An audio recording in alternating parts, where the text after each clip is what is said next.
तव कथामृतं तप्त जीवनम कविभिडीडितं कल्मषापहं श्रवणमंगलम श्रीमदाततं भुवि गृह्णन्ति ये भूरिदा जनाः।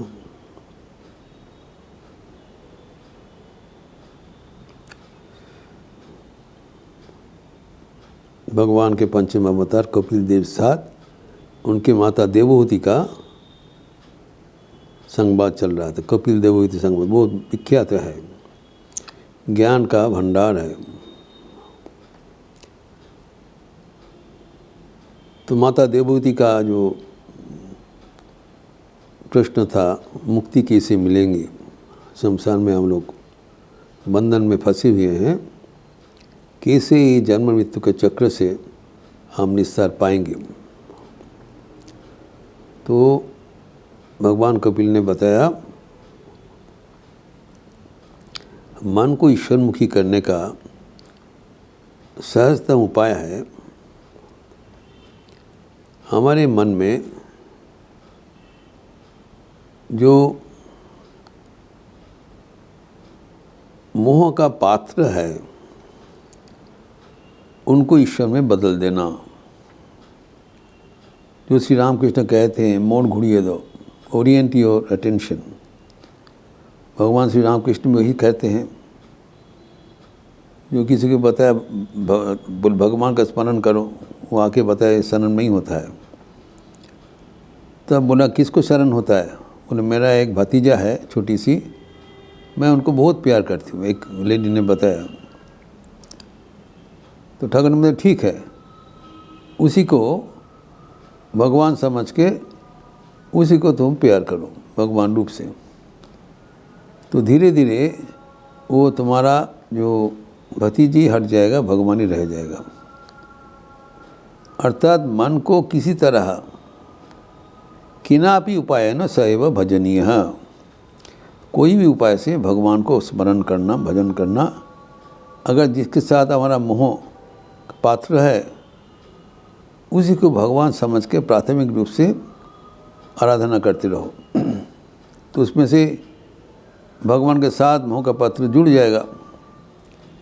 मन का जो स्वाभाविक आकर्षण, और जब भगवान का चिंतन होगा तो धीरे धीरे हमारे मन विषय विमुखी होकर ईश्वर में अनुरागी हो जाएगा। क्योंकि मन का 3 उपादान है, सत्व रजस तमस। ये 3 उपादान ही हमें मन को संसार के प्रति बंधन में डालता है और मन में काम, क्रोध, लोभ ये सब उत्पन्न कर देते हैं। अगर जब हम वही मन ईश्वर के प्रति नियोग करेंगे तब वो मन सत्य प्रधान हो जाएगा एवं काम, क्रोध एवं लोभ का जगह में दया, परोपकार, सहिष्णुता ये सब एवं सबके प्रति अनुकूल व्यवहार ये आ जाएगा। मन स्वभावतः सात्विक बन जाएगा और सात्विक मन हमें भगवान के ओर सीधा ले जाएंगे और वही मुक्ति में पहुंचने के लिए दरवाज़ा है। वो सहज ढंग से समझा दिया। इसके उपरांत माता देवहूति ने कपिल जी से प्रश्न किया, सच्ची भक्ति कैसे हो और जीवन में सत्य क्या है? मैं अल्पबुद्धि हूँ, मुझे कृपा करके बताइए। अपने बेटा को बोल रहे हैं, संपूर्ण जानकर यही भगवान विष्णु का अवतार है।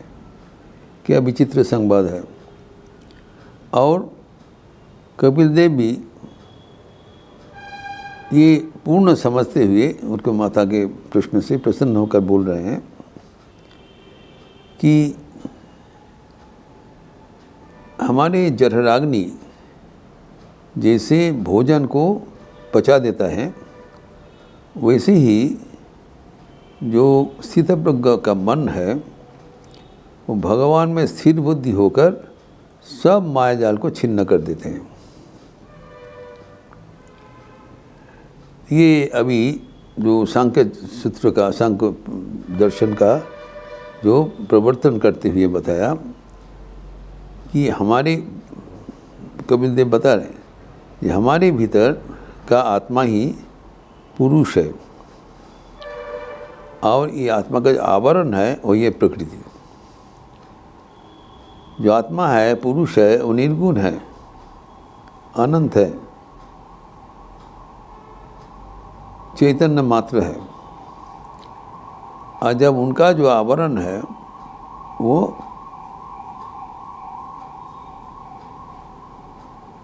प्रतिक्षण परिवर्तनशील, स्थिर नहीं है एवं वो जड़ है। तो ये माया का दो शक्तियां हैं, कपिल देव बोल रहे हैं। एक है आवरणीय शक्ति, एक है विक्षेप शक्ति। आवरणीय शक्ति से पुरुष अपने को, अपना स्वरूप विस्मृत हो जाते हैं। वो जो निर्गुण है, परब्रह्म परमात्मा है, वो भूल जाते हैं। और माया में जो तीन विभाजन है, जो तीन माया के उपादान है, सत्व रजस तमस, ये असंतुलित हो जाने से ऐसी गड़बड़। जब ये सत्व रजस तमस संतुलित रहेगा तब वही मन हमें अपना स्वरूप आत्मा तक ले जाएगी। तब हम समझ पाएंगे कि मैं कौन हूँ, मैं निर्गुण परमात्मा ही हूँ।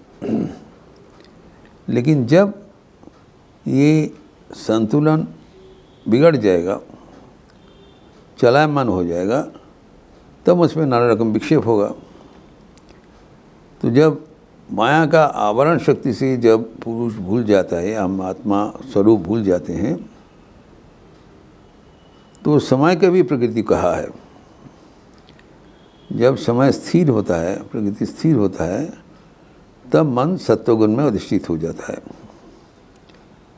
और मन जब चंचल हो जाता है तब रजो आत्मा का प्रभाव बढ़ जाता है।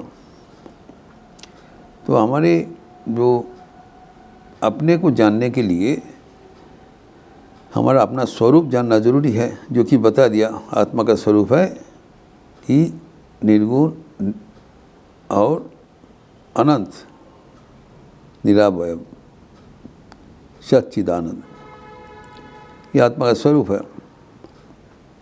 और जो प्रकृति है, जिसका हम मन कहलाता है, वो त्रिगुणात्मिका है। तो सत्व रजस तमस तीन गुण है। गुण के एक मतलब है रस्सी, बंधन। ये तीन गुणों से हम लोग फंसे हुए हैं। सत्व इनमें से क्या है? जो मन का संतुलित भाव, ट्रैंक्विलिटी ऑफ द माइंड। रज है मन का कर्म चंचलता, डायनामिज्म। तम है इनर्शिया, जो कर्म विमुखता, आलस्य, जड़ता आदि। तो तीनों गुणों का समाहार ही है हमारा मन।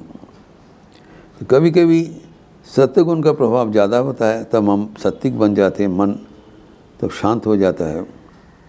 जब कर्म करते हैं तब मन चंचल करना ही पड़ता है, तब मन में रजोगुण का प्रभाव होता है। और जब हम निष्क्रिय रहते हैं, आलस्य जड़ता से अभिभूत हो जाते हैं, तब मन में तमगुण का प्रभाव होता है।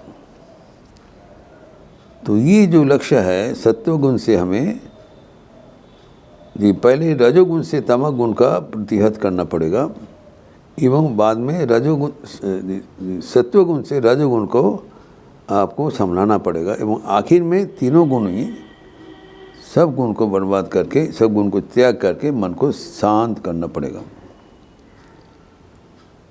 तो यही है हमारे मन का जो स्वभाव है, मन को शांत करने के उपाय। जब हम मन को भगवान के प्रति सन्निवेशित करेंगे तो धीरे धीरे मन स्वत्वमुखी हो जाएगा, सत्वगुण प्रदान होगा। स्वत्व हमें भगवान के ओर ले जाते हैं, और रज हमें नाना प्रकार का कर्म से बंधन में फंसा देते हैं, एवं तम हमें नीचे गिरा देते हैं। ना सत्वगुण का, सत्व रजस तमः के 3 गुण का है। सत्व का जो लक्षण है, मन में 3 गुण ही एक साथ रहते हैं। कभी कभी सत्व प्रधान हो जाता है, कभी रजस प्रधान होता है, कभी तमः प्रधान होता है। तो सत्व का जो लक्षण है वह है प्यूरिटी, नॉलेज, जॉय, पवित्रता, प्रकाश एवं आनंद। ये सत्वगुण का ऐश्वर्य है। जब मन में ये सत्वगुण का प्रभाव होगा तब ये 3 भाव अपने आप आएंगे। और जब हम कर्म चंचल हो जाते हैं, उसका जो रजोगुण का 3 लक्षण है, कामना, कर्म चंचलता एवं अस्थिरता, डिज़ायर, एक्शन, रेस्टलेसनेस। तो मन को तब संतुलित भाव नष्ट हो जाता है। और मन में जब जो तमः गुण का प्रभाव होता है, उसका प्रभाव में होता है आलस्य, जड़ता, मूढ़ता, इनएक्शन, डलनेस, डिल्यूशन, जो कि हमारे मन को नीचे गिरा देते हैं। तो यही मन जो भगवान के प्रति उठाना पड़ेगा, उसका प्रक्रिया बताया। पहले रजोगुण से तमोगुण को हमें नियंत्रित करना पड़ेगा, उसके बाद सत्वगुण से रजोगुण को भी नियंत्रित करना पड़ेगा, आखिर में 3 गुण छोड़ देना पड़ेगा। इसीलिए जैसे कि ठाकुर कहा करते थे, जिससे पैर में एक कांटा चूक जाने से पहले दूसरा एक कांटा लेके वो कांटा को उठाना चाहिए, उसके बाद दोनों कांटे वर्जनीय है। अर्थात मन जब हमारे तमो गुण और रजोगुण से भरे हुए हैं, पहले सत्वगुण को आनयन करके इन दोनों को संतुलित करना चाहिए। लेकिन सत्वगुण भी वर्जनीय है कि ठाकुर ने जिसे बताया, तीनों ही डकायत है, तो तीनों ही आत्मा का अपहरण करके रख देते हैं। इसमें सत्व हमारे लाभदायी है, वो हमें बंधन मोचन में सहायता करते हैं, इसलिए सत्वगुण प्रार्थनीय है। और सत्वगुण ही हमें हमारे जीवन में भक्ति का उपादान देते हैं, भगवत भक्ति सिखाते हैं। तो जब ये विभाजन हुआ सत्व रजस तमस, तब जो रजस को अवलंबन करते हुए तमस का हम लोग मुकाबला करें एवं सत्व का अवलंबन करते हुए रजस को मुकाबला करें, तब ये तीनों को संतुलित करते हुए हम मन को ईश्वर केंद्रित करने में समर्थ होंगे। तीनों का संतुलित होने का जो लक्षण है मन का स्थिरता, वही योग है।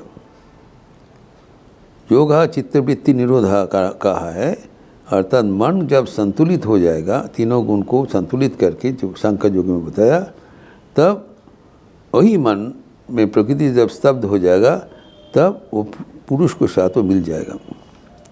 इसलिए कहा गया है कि जब ईश्वर को प्राप्त हो जाएंगे, ईश्वर की भक्ति करेंगे, तब ईश्वर में विलीन हो जाएंगे।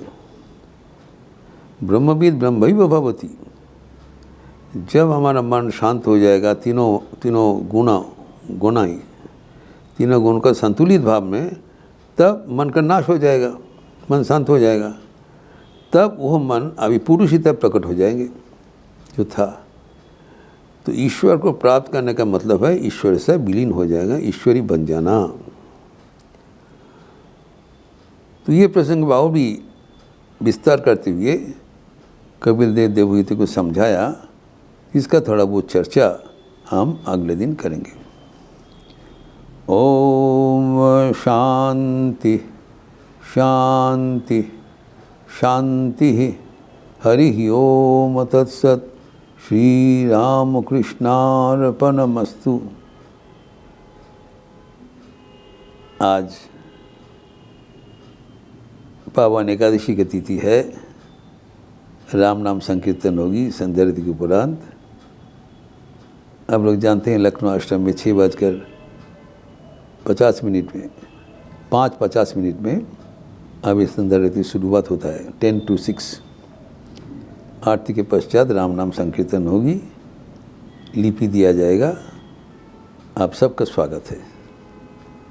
अच्छा रहिए, स्वस्थ रहिए, आनंद में रहिए। नमस्कार।